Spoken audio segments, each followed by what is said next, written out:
Hi guys. Hey, I am officially calling the Clod Buster build a wrap. Um, got her all decaled up. Got the aluminum tape up on all the parts that need it, door handles, etc. Went ahead, took a chrome pen and did all the lug nuts. Got the all your basic build stuff done. Now the chrome on the front, I just did it with a chrome pen. One of these, what the hell you call them? Liquid chrome, Molotov, I think they call them. Molotov, whatever. Got those and put those on. Did the orange, of course. Something that I did on the headlights. When you put these in, there's not a whole lot of plastic holding them in. So what I did was I took super glue. See if I can get in there. Where that fits in, I took super glue and I super glued both pieces, both the top and the bottom of the headlight before I put the grill assembly into the body itself, so that way I could get a good bond of super glue on it and not have to worry about them falling out when I'm racing it or jumping it or whatever. The body, pretty straightforward. I used the bigger scoop. There's like a gray scoop, there's a black scoop, there's a smaller scoop. Went ahead and did the chrome bolts and pulleys on the supercharger, the blower. Went ahead and did the chrome on everything with the aluminum tape. Pretty happy with it. I gotta find one sticker yet because it's there on that side, but somewhere along the line I misplaced it and gotta find it. But took the chrome pen around the license plate.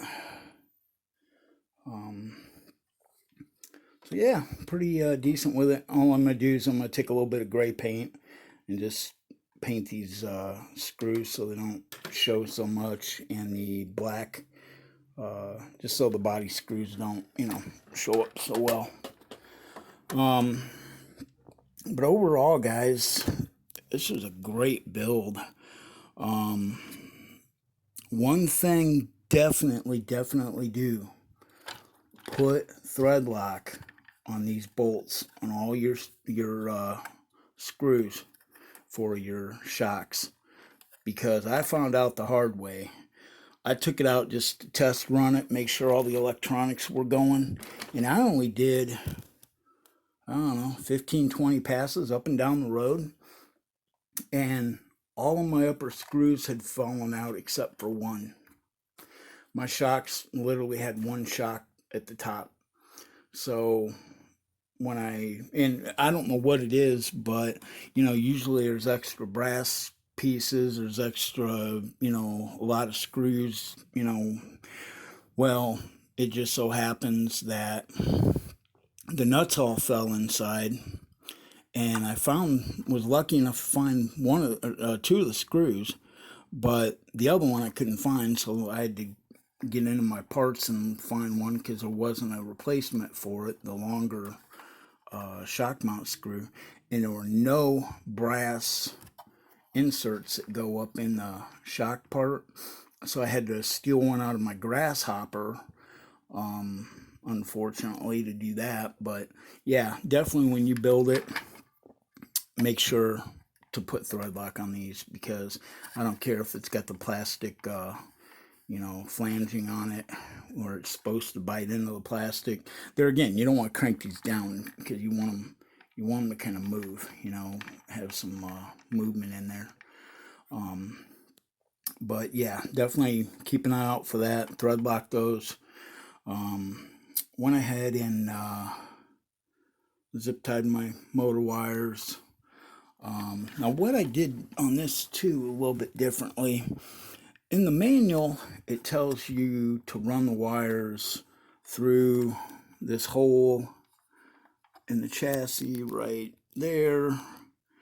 Well, no, not gonna do it that way because it just seemed like the wires were too close to the steering rods and whatnot. So what I did was there again, zip tied the wires again. Up here on the front part, I drilled a hole so I could run a zip tie through to hold the motor wires up there. And then zip tied them again, and I ran the servo wire up through there for the steering servo, but that's all I ran through that. So I just didn't like the way that it was pinching the wires off, and it seemed like it was going to interfere with the steering. And I don't want the steering rods rubbing on any kind of wire, let alone power wire, to the motors. So I did that. Of course, went to my XT90 plugs because we'll be running LiPo on this. And just a little thing I used to do with race car plug wires and that, just kind of keep them separated and together.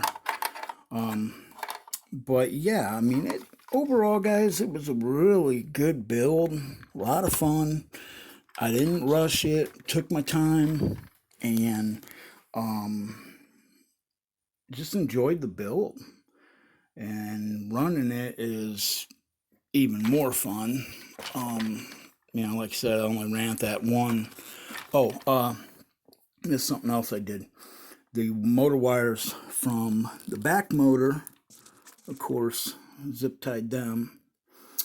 But I went ahead and up here on the top part, ran them up through so they were away from that shaft down in there, so the steering rod shaft.